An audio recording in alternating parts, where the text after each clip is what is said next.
It's day one here, and we've got 10 riders from 8 different countries and 2 faces we haven't seen in a very long time. It's Fred Carrillos from Brazil and the legend Adam Jones from America, who hasn't been seen at Night of the Jumps for 12 years.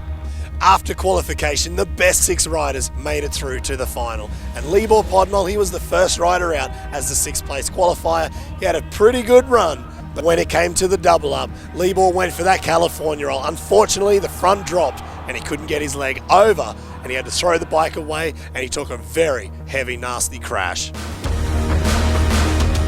The next rider out, it was Javier Vegas. It was so good to see him make it through to the final. He put together an awesome run, although the wheels did almost fall off the wagon when he went for that Superman egg roll. Just didn't get that same amplitude and just washed out on the landing.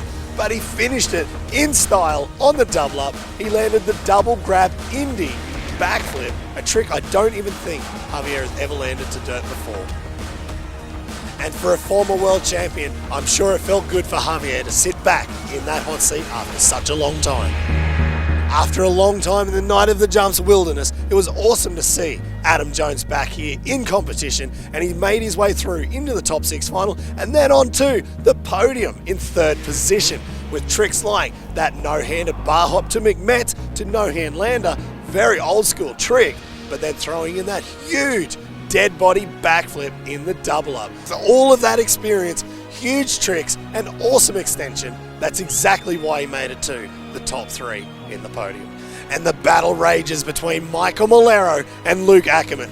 Michael put together an awesome run with that flare knack and finishing it with that awesome no-handed front flip off the mechanized ramp. He held that no-hander so long we didn't even know if he was going to get back on and just go for a no-hand landing. Michael put together a huge run, but it wasn't even close to catching up to Luc Ackermann tonight here in Munich. The German Wunderkind put together a huge run. That massive heart attack Indy backflip, I think the biggest we've ever seen from him, as well as a surfer takeoff to tsunami backflip, and then finishing it with not just 1 double backflip, but 2, and on the 2nd double backflip, he went for the knack. It was all twisted up, it almost under-rotated, and he somehow reeled it in and landed it. With a couple of sketchy landings, it was still enough for Luc Ackermann to take his 3rd win from 3 events in 2019 so far, and to open that gap up even a little bit wider between him and Michael Molero for the overall World Championship.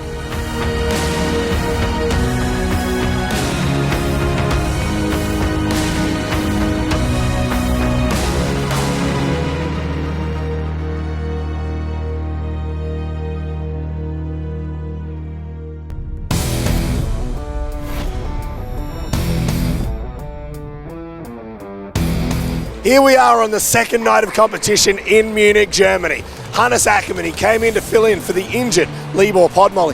Had some big tricks like that huge front flip. He almost lost it, but then he hurt himself on the egg roll.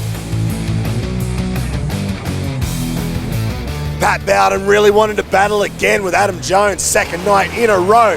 He had the rock solid backflip. Wasn't full extension, but he managed to let go completely of the bike upside down. He also had that huge cliffhanger backflip, but it just wasn't enough. Adam Jones took 3rd place. 2nd time he stood on the podium here in Munich after his comeback. He had a huge dead body backflip like we saw last night, as well as that ruler backflip as well. Just like we saw on the first night, it was the battle of the 2 big boys of freestyle motocross at Night of the Jumps. Michael Molero, 5-time world champion. He had a perfect California roll tonight, and he finished it with the flare Superman. But Luc Ackermann really raced around the course this time. He even managed to fit in a mini flip at the end of his run. He also had the surfer takeoff to tsunami backflip. It was so big, he almost didn't hold on to it. He reeled it all back in, and he finished it with a massive double backflip. And that is it for round 3 and 4 of the 2019 FIM Freestyle Motocross World Championships from Munich, Germany.